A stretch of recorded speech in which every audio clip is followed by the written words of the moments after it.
Welcome back to the deep dive. Today we're tackling that phase of chess where the board starts to clear out. Not many pieces left, but, well, the strategy gets really intense.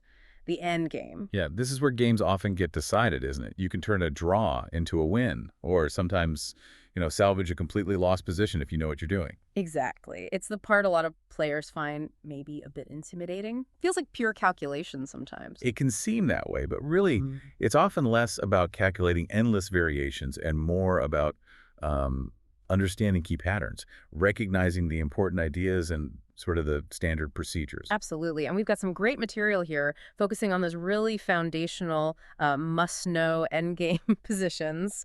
Our goal today is to kind of pull out the most vital lessons from these. Right, to help you see the board more clearly when there are only a few pieces left. We want to focus on the core ideas, the techniques that really matter for improving your endgame play. Think of it as getting the essential blueprint. And this isn't just theory for theory's sake. Endgames happen a lot. I mean, a huge percentage of games end up in rook endings, for example. Mastering these basics directly translates to better results, points on the board, It really is the difference between, converting that advantage you fought for or maybe letting a winning position just fizzle out into a draw. or worse, a loss. Yeah. So let's dive in. The key idea, really, that we're drawing on is that the best way to learn this stuff isn't just memorizing moves blindly. No, definitely not. It's about understanding why certain moves work, why a position is won or drawn. It's about learning repeatable methods and recognizing those critical patterns when they appear. Because once you understand the why, you can apply it even if the position isn't exactly the same as the one you studied in a book, right? Precisely. You adapt the principle. Okay, so let's unpack some of those core concepts. Maybe the biggest change in the endgame is the king. What happens to the king? Well, yeah, that's huge. You spend the whole opening and middle game tucking your king away, keeping it safe, treating it like a vulnerability. Right, keep it behind pawns, castle early. But in the end game, the king completely transforms. It becomes a powerful, active piece. It needs to come out and join the fight. So no more hiding. Get it involved. Absolutely. You have to use your king. Sometimes it's about reaching key squares. Sometimes it's creating a barrier or, helping your pawns advance, attacking the opponent's pawns. It becomes a fighting piece. And that leads us straight into ideas like opposition and key squares, doesn't it? Especially in pawn endings. Exactly. Opposition is, well, it's fundamental in king and pawn endings. It's basically a strategic staring contest between the kings. Huh, I like that. You place your king directly opposite the opponent's king, usually with one square in between, controlling the squares ahead. By doing that, you can often deny their king access to critical territory. So you control where they can go. Right, and that helps you maybe escort your own pawn forward or penetrate their position. And then there are key squares. If you have, say, a pawn trying to promote, there are often specific squares ahead of it, that if your king can reach them, you can basically guarantee the pawn will promote, assuming the opponent can't stop you in time. Identifying those key squares tells you what your target is. Ah, okay. So it simplifies things. I need to get my king there. It gives your king's journey a purpose. Yeah. And knowing if you can reach them Hmm. often tells you immediately if the ending is a win or just a draw. Okay, active king, opposition, key squares. Got it. Hmm. What about the other pieces? Their limitations kind of change too or become more pronounced. Yeah, definitely. Every piece has its quirks that really stand out in the endgame. Take the knight. It has that tricky L-shaped move. Yeah, unpredictable sometimes. But a key thing about knights is they can't easily lose a move. They can't just shuffle back and forth on a diagonal like a bishop to pass the turn. Ah, right. The tempo. Exactly. This makes them vulnerable to zugzwang in some positions. Yeah. And they can get really awkward near the edge of the board or especially in the corners. Their mobility just plummets. The knight's dumb square, I've heard it called. That's the idea.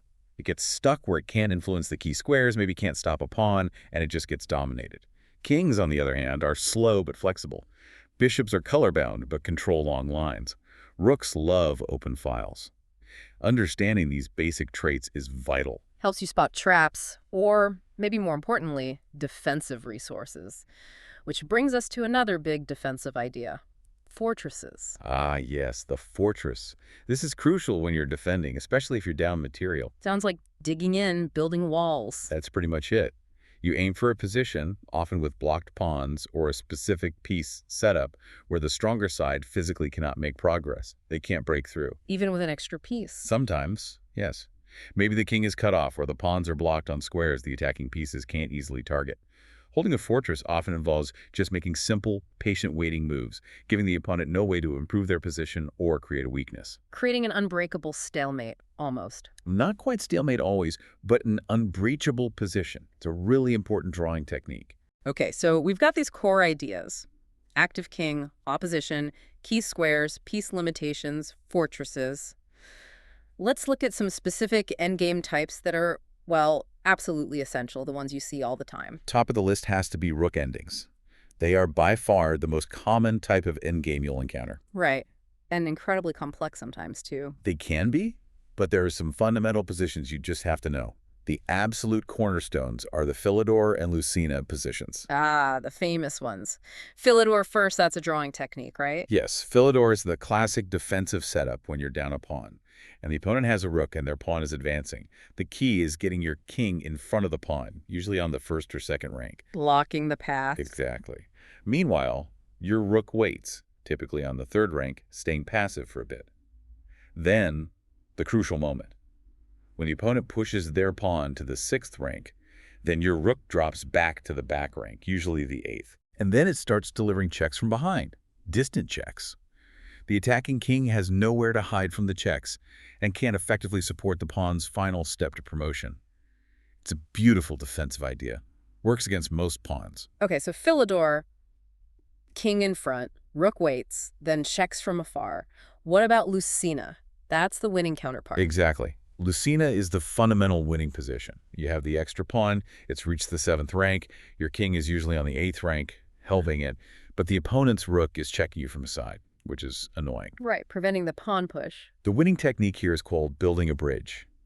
You use your own rook, you maneuver it to a specific square, usually on the fourth rank, The fourth rank. to act as a shield.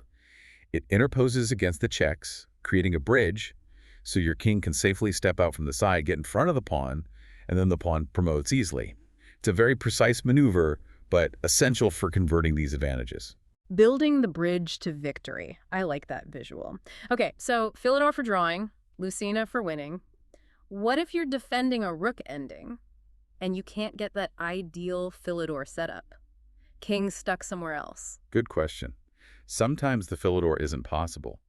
Your next best bet might be delivering checks from the side, especially what's called the long side. Alongside. Yeah, the side of the board that's farthest away from the pawn and the attacking king.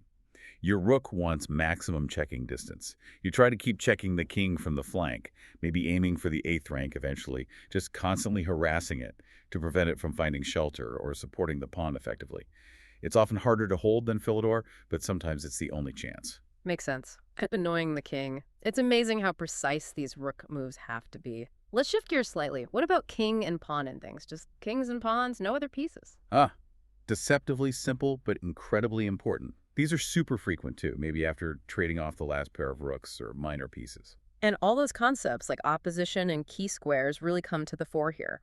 Absolutely critical. Even with just kings and pawns, knowing how to use opposition, how to calculate races, identifying those key squares, that's everything. For instance, if you have two pawns against one, it's usually winning, but you need to know the technique. How to use your king to shoulder the opponent's king away, how to create a passed pawn. And you mentioned the distant passed pawn earlier. How does that work again? Right, that's a really powerful strategic weapon in pawn endings. If you have a passed pawn that's far away from the main group of pawns, On the other side of the board, maybe? yeah, often you can push that pawn first. The opponent's king has to go over and deal with it, otherwise it promotes. It's a diversion. Exactly. While their king is busy chasing your distant pawn, your king gets free rein to attack their pawns on the other side or support your own majority there. It's about creating a decisive advantage somewhere else by sacrificing tempo, essentially. Mm. Also remember, a protected passed pawn on the sixth rank is almost always a win. Good rule of thumb, unless it's a rook pawn sometimes. Unless it's a rook pawn and the defending king can get securely into the corner in front of it.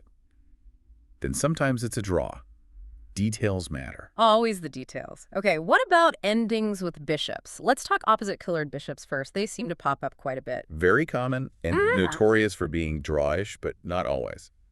The interesting principle here, which is kind of counterintuitive, Yeah. is that the more separated your pawns are across the board, the better your winning chances are if you have an extra pawn. Really? More separated is better. With opposite-colored bishops, yes, Yeah. because your bishop only controls squares of one color, and the opponent's bishop only controls the other color. Hmm. If your pawns are spread out, especially if they're on squares the enemy bishop can't attack, their single bishop might not be able to stop them all. Ah, I see. It can't be everywhere at once, and it can't touch half the squares. Exactly. But having said that, fortresses are incredibly common in these endings too. If the defender can set up a blockade on the squares their bishop can control, it can be impossible to break through. Knowing the typical drawing setups is vital, like the wrong rook pawn where your pawn promotes on a square your bishop can't control. So complex. Potential for wins, but lots of draws. What about same-colored bishops? Bishop versus pawn, maybe. Okay, same colored bishops. Here, the fight is often about controlling the key diagonal leading to the pawn's promotion square. Can the defending bishop stay on that diagonal? If it can, it might hold the draw. Often, yes. If the attacker can force the bishop off, or maybe maneuver their king effectively, perhaps getting rear opposition behind the pawn to block the defending king, then the pawn might go through. The length of the diagonals matters too. Longer diagonals generally favor the defender. Makes sense. More room to maneuver. And quickly, what about bishop versus knight with a pawn involved? Any key ideas there? Those get quite tactical. Generally speaking, a bishop is pretty good at stopping a knight and pawn. It has that long-range control. Especially if it controls the pawn's path. Right, if it has good stopping diagonals. But knights can be tricky, setting up forks or blocking lines in unexpected ways. Rook pawns, again, can sometimes be more problematic for the bishop because the key diagonal might be very short, limiting the bishop's scope near the edge. Okay, we've covered a lot of ground pawn endings, rook endings, bishop endings. How does knowing all these specific positions actually help you, win more games? Well, it's fundamentally about pattern recognition and decision-making, especially when simplifying. How so? Imagine you're in a complicated middle game.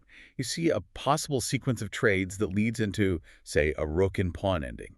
If you've studied these basic endgames, you might instantly recognize, that resulting position is a Lucena, that's a theoretical win for me. So you don't have to calculate the entire endgame out? Not necessarily line by line from the middle game, you know the assessment of the resulting endgame.